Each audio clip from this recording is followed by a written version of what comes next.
Penguin Random House, Hachette Book Group, HarperCollins, Macmillan, Simon & Schuster, and Sourcebooks, joined by 3 authors, a public library district, the Authors Guild, a teacher, 2 students, and 2 parents, filed a lawsuit on Tuesday challenging Idaho's restrictive law governing access to materials for minors. The suit argues that the law's definition of harmful materials is unconstitutionally vague and overbroad, creating a chilling effect on free speech and placing librarians at significant risk of prosecution for distributing materials that might fall under the law's ambiguous purview. This is the 3rd state-level challenge spearheaded by publishers against book bans, following similar legal actions against Florida and Iowa. The Idaho law, unlike its predecessors, extends its reach beyond schools to encompass public libraries, effectively removing classic literary works from public access. This aggressive expansion significantly increases the potential for censorship and limits access to vital information and diverse perspectives for young readers. The lawsuit contends that the law's imprecise language fails to provide sufficient guidance for librarians and educators, leading to arbitrary enforcement and the potential for unwarranted removal of books based on subjective interpretations.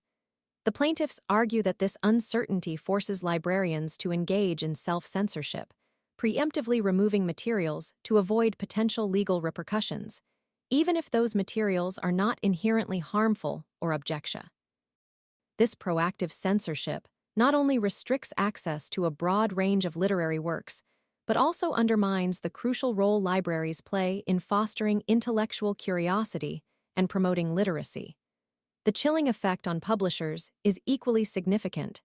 The threat of legal action based on such a vague definition discourages the publication and distribution of diverse perspectives and potentially valuable literature. The plaintiffs further assert that the law's broad scope violates the First Amendment rights of authors, publishers, librarians, educators, and most importantly, young readers. By setting an extremely low bar for what constitutes harmful materials, the Idaho law effectively empowers individuals with subjective interpretations to dictate what young people are allowed to read, thereby circumventing established norms of intellectual freedom and parental choice. The lack of clear criteria and the potential for arbitrary enforcement fosters an environment of fear and uncertainty within the publishing and education sectors, ultimately stifling creativity and limiting access to a wide range of valuable literary and educational resources.